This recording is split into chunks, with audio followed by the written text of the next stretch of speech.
안녕하세요. 낭낭서가입니다.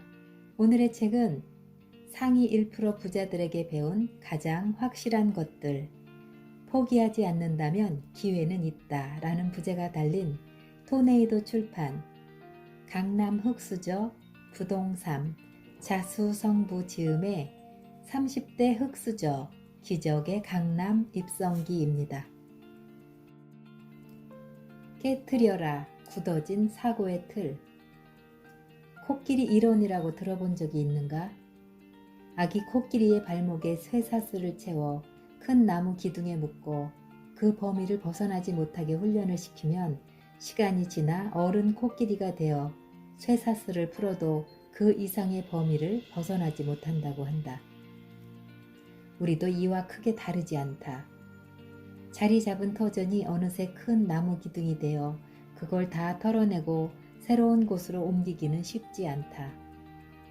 그런데 만약 20년 전 자신의 부모님이 자리 잡은 지역이 다행히 강남 등 핵심 지역이거나 마포 등 성장 가능성이 높은 지역이었다면 부동산 투자에 별다른 관심이 없이 살고만 있어도 자산 가치는 저절로 올랐을 것이다. 그러나 만일 반대로 첫 터전이 서울이지만 강북의 외곽이거나 수도권 외곽 등이면 어쩌면 실거주로는 좋을지 모르지만 투자로는 가치가 떨어지는 지역이라면 어떨까? 계속 그곳에 머물렀다면 점점 더 입지 격차를 보이는 부동산 시장에서 자산 가치는 상대적으로 점차 낮아졌을 것이다. 그런데 사실 금수저를 물고 태어나지 않는 이상 대다수 사람들이 현실적인 문제로 저렴한 입지부터 시작하는 경우가 많다. 그러나 이후에도 그 지역을 벗어나지 못하고 그 안에서 맴돈다면 상대적인 자산 가치 하락으로 시간이 지날수록 상급지로의 이동은 어려워진다. 지인들이 집을 얻을 때 나에게 조언을 구하면 오래된 아파트의 전세로 시작하더라도 가능하면 좋은 지역에서 시작할 것을 추천한다. 비단 돈 때문이 아니라 내가 좋은 지역에 처음 뿌리를 내렸다는 것, 그 사실 자체가 미래에 많은 영향을 주기 때문이다. 내 경우도 신혼 첫 시작을 단지 회사가 가깝다는 이유로 용산 서부 이촌동에서 시작했지만 길 건너 대표적인 서울 부천, 동부 이촌동을 보며 좋은 거주지에 대한 욕심과 부동산에 대한 관심이 생겼다. 부동산을 본격적으로 공부하며 우리의 첫 집 후보지로 동부 이촌동으로 두었기 때문에 만일 청약을 통해 강남 입성이 힘들었더라도 첫 집은 동부 이촌동이 될 확률이 높았다. 이렇게 입지에 대한 눈높이를 올리는 것이 중요하다. 코끼리 이론이 굉장히 보편적으로 적용된다는 걸 상담하면서 많이 느낀다. 그래서 더욱 첫 집과 과감한 이사의 중요성을 강조하고 싶다. 현재 내가 있는 곳보다 발전 가능성이 높은 곳으로 거주지를 옮겨 과감하게 생활 환경에 변화를 주어야 한다. 적응은 순간이지만 입지는 영원하다. 처음에는 이게 과연 맞는 일인지 옳은 결정인지 의구심도 들고 당장은 대출 이자 등으로 삶의 질이 떨어질 수 있지만 단언컨대 일단 상급지로 옮기면 부동산에 대한 인식부터 변하게 된다. 왜 이곳이 이전 거주지보다 비쌌는지 알게 되고 이 체득된 지식은 다음 부동산 투자에 도움이 되는 선순환의 밑거름이 된다. 그래서 가능하면 좋은 지역에서 시작하고 당장 매입이 힘들어 전세로 시작하더라도 그 지역 안에서 생활하며 자산을 늘리고 적극적인 급매 전략으로 기회를 잡아야 한다. 파악하라. 상승 요인과 하락 요인. 부동산 투자를 할 때 근본적으로 생각해 봐야 할 부분이 있다. 왜 계속 오를까? 언제 떨어질까? 부동산 투자에 조금이라도 관심이 있다면 누구나 고민하는 부분일 것이다. 나 또한 이런 질문들에 정확히 답을 내릴 수도 없고 100% 맞출 자신은 더욱 없다. 부동산 가격은 단순히 몇 가지 요인으로 결정되는 것이 아닌 수많은 요인들이 복합적으로 작용해 형성되기 때문이다. 하지만 상승 요인과 하락 요인을 명확히 파악하고 지속적으로 살피며 대응해 나가면 최고의 수익률은 아니더라도 손실 확률을 줄이는 투자는 가능하다. 그렇다면 상승 요인과 하락 요인은 무엇일까? 상승 요인 첫 번째, 유동성. 최근 몇 년간 수도권 핵심 부동산 상승과 가장 연관성이 높은 요인이다. 오늘날 우리는 계속되는 저성장으로 본격적인 저금리 시대를 맞이하게 되었다. 예전처럼 은행에 예적금을 해도 지금의 1%대 금리로는 물가 상승률을 따라가지 못한다. 그래서 자금 규모가 큰 부자일수록 저금리 시대의 투자에 대한 갈망은 더욱 클 수밖에 없다. 기업의 성장성이 높으면 주식이나 펀드 등으로 자금이 몰릴 수도 있겠지만 최근 국내 주식 상황을 살펴보면 유동성의 급격한 증가로 단기 급등했지만 기업 실적 등이 뒷받침되지 않았고 코로나 사태 확산으로 인해 실물 경기 회복은 여전히 불투명한 상황이다. 대한투자로 파생결합증권인 DLS나 헤지펀드 형태의 사모펀드가 최근 자산가들 사이에서 유행하였으나 최근 DLS 대규모 손실 사태와 사모펀드사의 지급정지 사태 등 악재가 연이어 터지며 유동자금이 이동할 대체 투자처가 점차 사라지고 있다. 이런 상황 속에서 역시나 예전부터 안전자산에 속했던 부동산으로 또다시 자금이 몰려들기 시작했다. 유동성 자금이 핵심 지역의 부동산으로 몰려들며 가격 상승이 발생하였고 올해도 지속적 금리 하락과 코로나 사태로 인한 부정적인 경기 상황, 이로 인해 수차례 변경된 추경과 미리 예고된 3기 신도시의 토지 보상금까지 합쳐지며 시장의 유동성은 더욱 늘어날 전망이다. 상승 요인 두 번째, 희소성. 부동산이 갖는 가장 큰 특징 중 하나가 바로 부동, 말 그대로 움직일 수 없다는 것이다. 움직일 수 없기에 좋은 입지의 희소성은 더욱 부각될 수밖에 없다. 강남이 그 대표적인 예다. 누구나 좋은 곳에 살기를 원한다. 그래서 그 좋은 곳은 늘 엄청난 대기 수요와 이에 따른 강한 하방 경직성이 존재한다. 이와 같은 현상으로 강남 불패라는 말까지 생겨났다. 결국 누구나 살고 싶지만 아무나 살 수 없다는 희소성은 가장 기본적인 수요 공급이라는 시장 원리에서 부동산 가격을 결정하는 주요 요인으로 작용한다. 상승 요인 세 번째, 양극화 현상. 양극화가 왜 부동산 상승 요인이야? 하락 요인 아니야? 라고 생각하기 쉽다. 결론부터 말하면 둘 다 맞다. 안타깝게도 양극화라는 단어의 의미처럼 좋은 부동산에는 상승 요인, 그 외 부동산에는 하락 요인이 될 수 있다. 현재 부동산 시장은 수도권 대 지방, 수도권 내에서도 서울 대 경기, 서울 내에서도 강남 대 비강남으로 점점 더 세분화되어 양극화가 진행 중이다. 여기에 더해 분위별 소득 격차도 점차 커지고 있으며 특히 전문직이나 고연봉 근로자 등 대표적인 상위 20% 계층은 상위 주거지를 통해 자신을 차별화하려는 경향 역시 커지고 있다. 점차 수도권, 그중에서도 서울 핵심 지역을 중심으로 부의 집중이 심화되어 가고 있으며 이런 상황이다 보니 지방 자산가들까지 지방 부동산을 정리한 후 서울 핵심 지역의 부동산을 매입해 양극화 현상은 더욱 가속화되고 있다. 이런 양극화 현상은 앞으로 우리나라 경기가 악화될수록 안전자산 선호도가 높아지며 더욱 심화될 것으로 보인다. 하락 요인 첫 번째, 경기 악화. 앞서 부동산 상승 요인으로 경기가 악화되어감에 따라 상대적 안전자산인 부동산으로 자금이 집중되는 것을 언급했는데 만일 경기 악화가 심화되어 금융위기 사태가 온다면 부동산 역시 안전할 수 없다. 2020년 초부터 코로나 사태로 인해 경기 지표들도 계속해서 하락 시그널을 보내고 있다. 최근 중소기업 대표나 자영업자분들과 상담을 하면서 경기 악화를 크게 체감하게 되었다. 또한 대부분의 사업자들이 최근 몇 년간 상승한 비용과 소비 부진으로 큰 타격을 받고 있으며 구조적으로 당장 인건비라도 줄이기 위해 인력 감축을 단행하려 했다.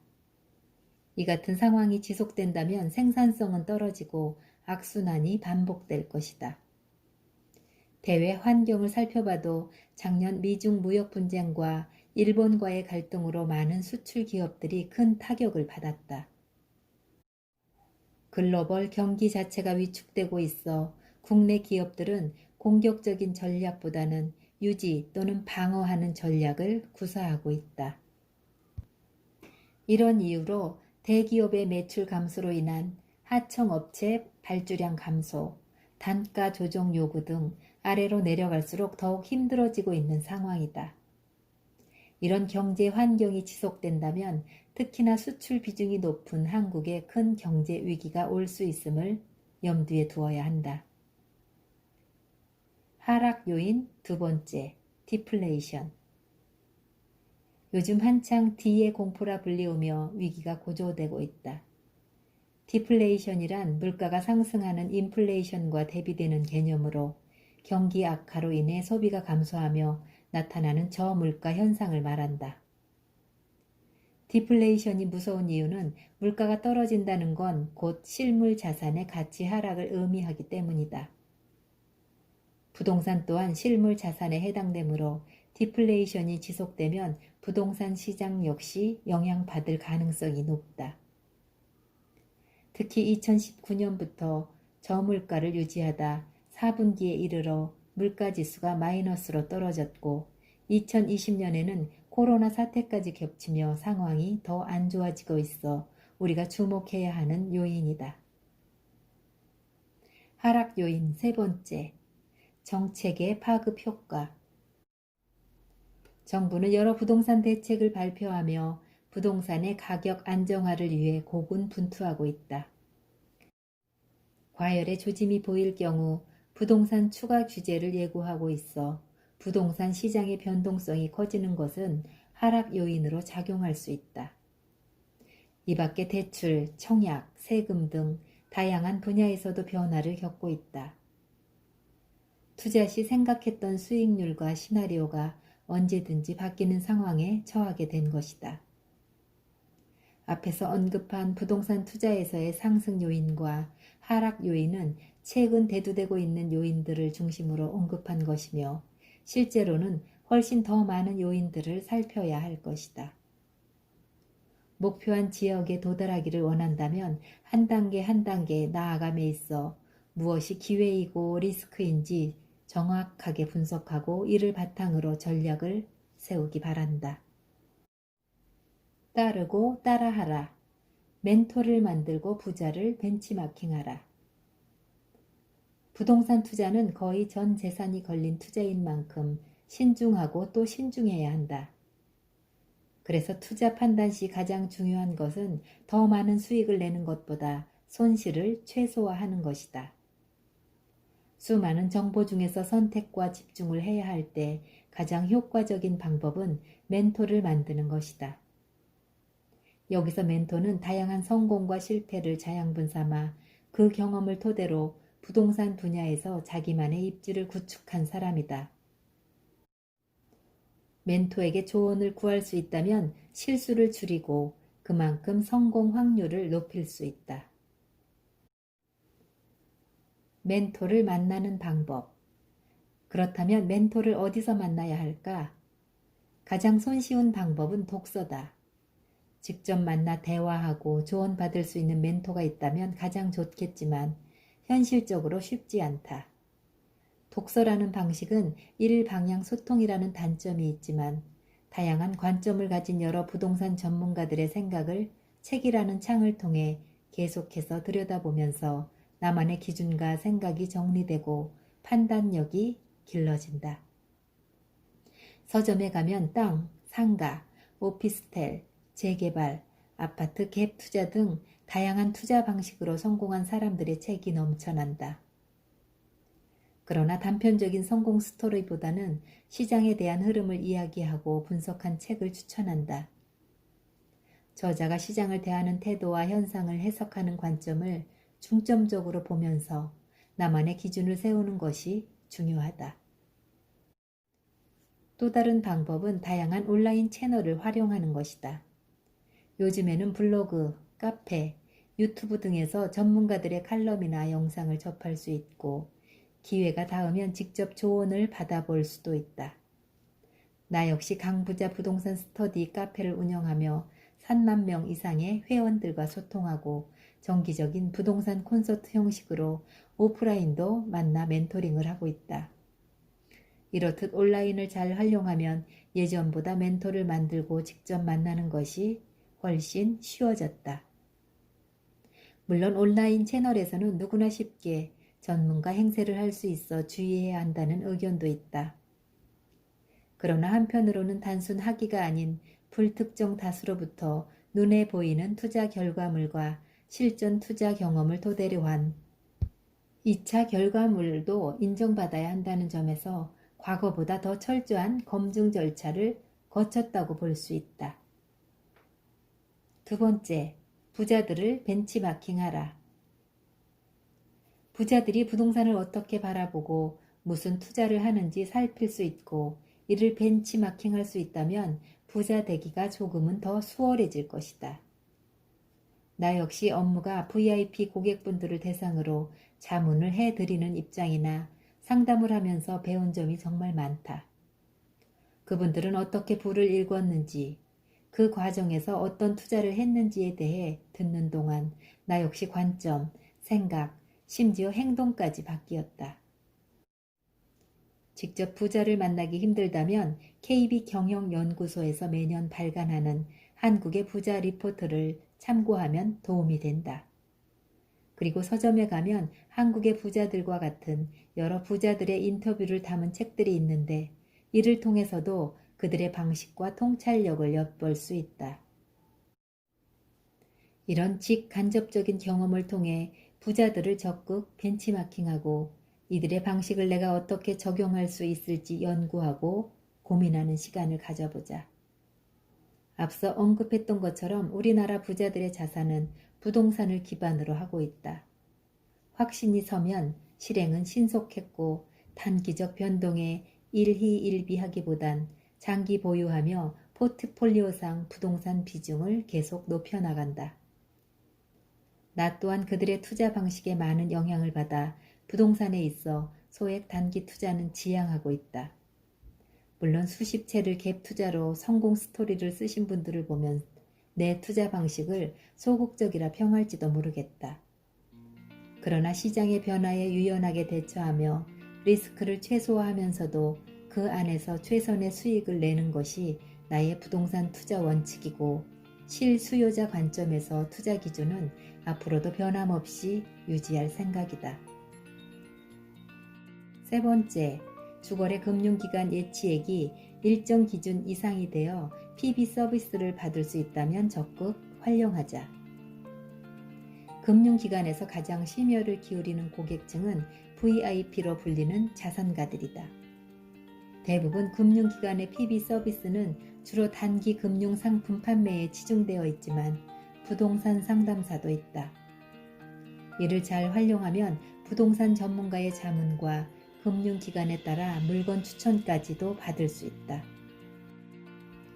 특히 금융기관 자문 서비스의 경우 부동산 관련 세무 리스크까지 검토받을 수 있기 때문에 지금과 같은 정책의 상황 속에서 리스크 관리 및 의사결정에 많은 도움이 된다. 부동산 투자에 성공하기 위해 필요한 것은 노력을 효율적으로 하는 것이다. 이를 위해 멘토를 정해 그들의 투자 방식, 철학, 기준 등을 세우고 배우고 응용하는 것이다. 그리고 투자 시 멘토나 금융기관 등 외부의 조력을 받을 수 있다면 이를 적극 활용하자. 실패할 확률은 낮추고 성공할 확률을 높여줄 것이다.